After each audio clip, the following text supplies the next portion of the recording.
नमस्कार दोस्तों, हरियाणा का चुनाव निपट चुका है। वहां भाजपा ने फिर सरकार बनाने का तैयारी कर ली है। जम्मू और कश्मीर में नेशनल कॉन्फ्रेंस और कांग्रेस मिलकर सरकार बनाने जा रही है। अब महाराष्ट्र चुनाव की तैयारियां शुरू हो गई है क्योंकि 26 नवंबर तक वहां विधानसभा का गठन होना है। इसके बाद झारखंड का चुनाव होगा और उसके बाद दिल्ली का चुनाव होगा। वह नेशनल परिप्रेक्ष्य में, राष्ट्रीय परिप्रेक्ष्य में देखें तो बहुत महत्वपूर्ण चुनाव होंगे। लेकिन राजस्थान की बात की जाए तो राजस्थान में अब 7 विधानसभा उपचुनाव होने हैं और हरियाणा के चुनाव परिणाम जिस तरह के आए हैं उसके बाद में राजस्थान की इन 7 सीटों के विधानसभा उपचुनाव कुछ अलग हटके होने वाले हैं। इसका कारण यह है कि इंडिया गठबंधन चूंकि राजस्थान में मिलकर लड़ा था और डूंगरपुर बांसवाड़ा सीट पर जहां बीटीपी को कांग्रेस ने समर्थन दिया था, वहीं इंडिया गठबंधन के प्रत्याशी के तौर पर नागौर से हनुमान बेनीवाल जो आरएलपी नेता हैं वे लड़े थे। कांग्रेस सहित अन्य दलों का उन्हें समर्थन था। वहीं सीकर से कामरेड अमराराम लड़े थे जिन्हें कांग्रेस ने समर्थन दिया था। कुल मिलाकर यह कहानी राजस्थान के लोकसभा चुनाव की थी जब 11 सीटें इंडिया गठबंधन ने जीती थी। लेकिन तब तक तो जो परिणाम लोकसभा के आए थे उसमें कांग्रेस फ्रंट सीट पर सवार थी क्योंकि सबसे बड़ा दल इंडिया गठबंधन का कांग्रेस ही है। लेकिन हरियाणा में जिस कांग्रेस के जीतने की उम्मीद थी और वह चुनाव हार गई और भाजपा हैट्रिक लगा गई, ऐसे में राजस्थान के 7 विधानसभा चुनावों पर इसका प्रभाव निश्चित तौर पर पड़ेगा, यह तय है। और क्या पड़ेगा, कैसा पड़ेगा, यह तो चुनाव परिणाम बाद में बताएंगे। लेकिन फिलहाल जो असर पड़ना है वह यह है कि अब क्या इंडिया गठबंधन साथ रहकर चुनाव लड़ेगा। हालांकि इसकी संभावनाएं नगण्य है और यह इसलिए है कि हनुमान बेनीवाल इंडिया गठबंधन के उम्मीदवारों के खिलाफ, आईएनएलडी उम्मीदवारों के पक्ष में, जेजेपी उम्मीदवार के पक्ष में, निर्दलीय उम्मीदवारों के पक्ष में ना सिर्फ प्रचार करके आए बल्कि कांग्रेस के खिलाफ खूब भाषण देकर आए। और यहां भी वे कह चुके हैं कि अब इंडिया गठबंधन साथ है या नहीं है, लेकिन हमारा गठबंधन लोकसभा तक था। यानी कि कुल मिलाकर खीवसर विधानसभा का उपचुनाव अब कांग्रेस और आरएलपी अलग अलग लड़ेंगी, यह बिल्कुल तय मानकर चलिए क्योंकि हनुमान बेनीवाल इंडिया गठबंधन से लगभग अलग हो चुके हैं। दूसरी सीट की बात करें, 84 और सलूंबर 2 आदिवासी क्षेत्रों की सीटें हैं और चूंकि 84 सीट के विधायक राजकुमार रोत बीटीपी के नेता हैं, सांसद बन चुके हैं, उन्हें कांग्रेस ने समर्थन दिया था डूंगरपुर बांसवाड़ा में। अब वे भी कह चुके हैं कि हम अपने दम पर चुनाव लड़ेंगे, यानी कि 84 सीट पर बीटीपी लड़ेगी। लेकिन सलूंबर सीट पर कांग्रेस को यह उम्मीद रही है कि बीटीपी सलूंबर सीट पर कांग्रेस का समर्थन कर देगी और वहां कांग्रेस जीत सकती है क्योंकि उस सीट पर लगातार भाजपा जीतती आ रही है और भाजपा विधायक अमृतलाल मीणा के निधन के कारण वह सीट खाली हुई है। यानी कि कुल मिलाकर जिन सीटों पर यह इंडिया गठबंधन हो सकता है उनमें से 2 पर तो उम्मीद बिल्कुल खत्म है कि खीवसर सीट पर इंडिया गठबंधन होगा या 84 सीट पर होगा। एकमात्र सीट सलूंबर की है जहां पर इंडिया गठबंधन का उम्मीदवार उतर सकता है, उस शर्त पर जब बीटीपी कांग्रेस का समर्थन करे। लेकिन इसकी संभावनाएं फिलहाल आज की परिस्थिति में नजर नहीं आती और हरियाणा में कांग्रेस की हार के बाद में सहयोगी दल आंख दिखाना शुरू कर चुके हैं। ऐसे में अब राजस्थान में भी इसकी उम्मीद नहीं है। लेकिन जो बाकी की 4 सीटें बची है उन पर पहले भी इंडिया गठबंधन साथ नहीं था और इन 4 सीटों पर कांग्रेस का दबदबा रहा है। झुंझुनू, रामगढ़, दौसा और देवली उनियारा। लेकिन रामगढ़, अलवर और झुंझुनू चूंकि हरियाणा के पड़ोसी जिले की सीटें हैं, ऐसे में वहां इन चुनावों का प्रभाव पड़ सकता है।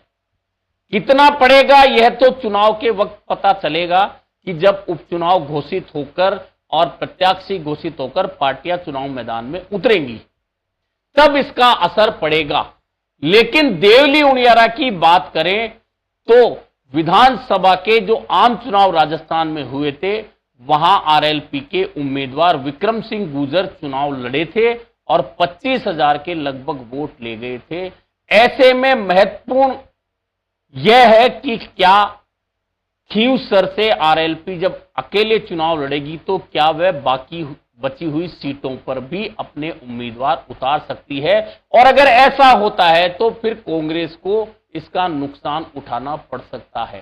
खासतौर पर झुंझुनू चूंकि जाट बहुल्य सीट है और हनुमान बेनीवाल का जाट युवाओं में असर है, ऐसी स्थिति में क्या हनुमान बेनीवाल झुंझुनू में अपना उम्मीदवार अलग से उतार सकते हैं।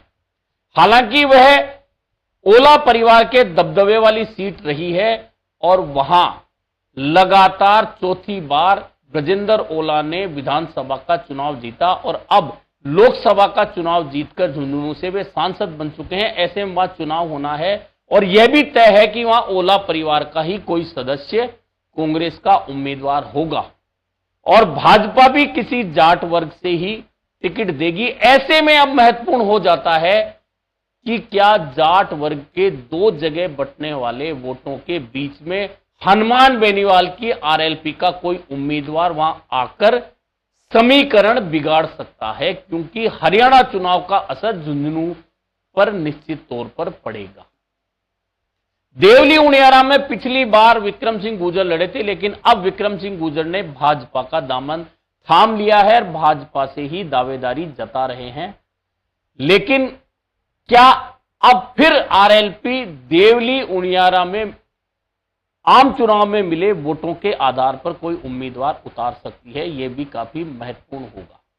अगर ऐसा होता है तो वहां समीकरण ऊपर नीचे हो सकते हैं। हालांकि देवली उनियारा भी कांग्रेस के दबदबे वाली सीट है। 2013 में वहां भाजपा के राजेंद्र गुर्जर जीते थे, लेकिन इसके अलावा वहां लगातार कांग्रेस का दबदबा रहता आया है। और जहां तक दौसा की बात करें तो दौसा विधानसभा सीट पर भी 2013 में भाजपा के शंकरलाल शर्मा जीते थे।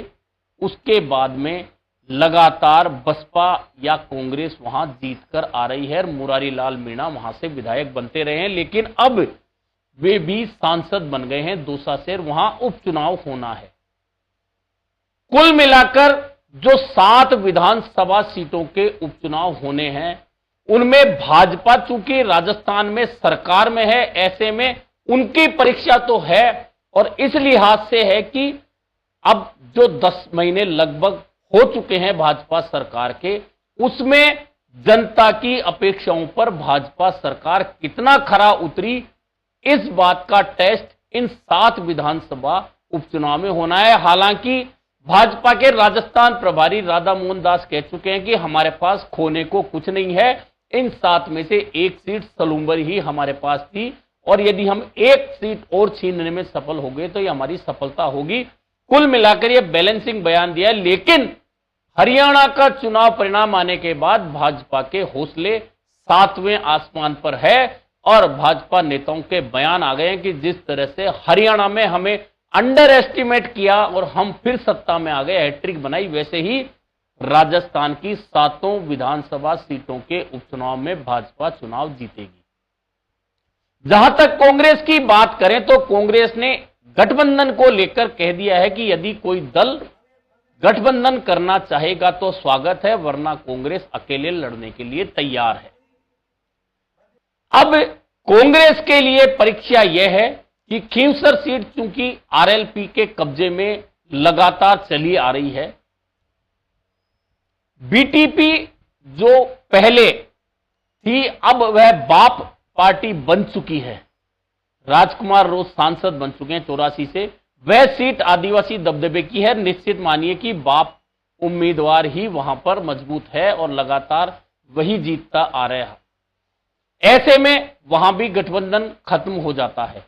अब बाकी बची जो 5 सीटें हैं उन सीटों पर ही गठबंधन है। जहां तक रामगढ़ की बात करें, अलवर की सीट की, जहां जुबेर खान विधायक थे, वहां का चुनाव परिणाम कभी भी किसी भी करवट बैठ सकता है। वहां कांग्रेस और भाजपा एक बार हारती है, एक बार जीतती है, लेकिन यह पहला मौका है जब लगातार दूसरी बार कांग्रेस रामगढ़ सीट जीत कर आई थी और रामगढ़ सीट का एक इतिहास भी है कि वह कभी सत्ता के साथ नहीं रही, लेकिन 2018 का चुनाव, आम चुनाव हुआ था, तब बसपा प्रत्याशी की मृत्यु की वजह से चुनाव नहीं हो पाए। बाद में जब चुनाव हुए थे तो वहां से कांग्रेस की उम्मीदवार जो जुबेर खान की पत्नी हैं वे जीत गई थी, और यह इतिहास बदल गया था कि रामगढ़ का विधायक कभी सत्ता पक्ष के साथ नहीं रहता है। ऐसे में यह परिणाम पिछली बार बदल गया था। अब चूंकि जुबेर खान इस चुनाव में 2023 में जीतकर विधायक बने थे, अब उनकी मृत्यु के बाद में यह सीट खाली हुई है। अब ऐसे में देखना यह है कि पिछली बार जो इतिहास बदला था, क्या वह इतिहास दोहराते हुए भाजपा वहां से जीत हासिल कर सकती है, या फिर सहानुभूति के रथ पर सवार होकर कांग्रेस एक बार फिर रामगढ़ से अपना विधायक जिताकर विधानसभा लाने में सफल होती है। कुल मिलाकर 7 विधानसभा उपचुनाव के जो चुनाव राजस्थान के होने हैं, वे हरियाणा विधानसभा चुनाव के परिणामों के बाद में काफी अलग समीकरण से होने वाले हैं। ऐसे में अब महत्वपूर्ण यह हो जाता है कि कांग्रेस क्या अपनी 4 सीटें झुंझुनू, रामगढ़, दौसा और देवली उनियारा को फिर से बरकरार रख पाएगी? क्या सलूंबर सीट पर फिर से भाजपा जीत पाएगी? क्या हनुमान बेनीवाल खींवसर में अपना दबदबा फिर कायम रख पाएंगे? और क्या 84 से फिर बीएपी का उम्मीदवार जीतकर विधानसभा पहुंचेगा? ऐसे में गठबंधन की राजनीति होगी या नहीं होगी? और क्या जो पार्टियां विधानसभा आम चुनाव में जीत कर आई थी वे अपना दबदबा फिर से बरकरार रखते हुए वापस आएंगी? सिर्फ विधानसभा की इन 7 सीटों के परिणाम और चुनाव का माहौल यह नहीं तय करेगा कि आगे क्या होगा, बल्कि राजस्थान में इंडिया गठबंधन का भविष्य भी इन 7 विधानसभा सीटों के चुनाव, उपचुनाव जो होने हैं वे तय करेंगे। अभी के लिए इतना ही, फिर मिलेंगे नए मुद्दे पर चर्चा के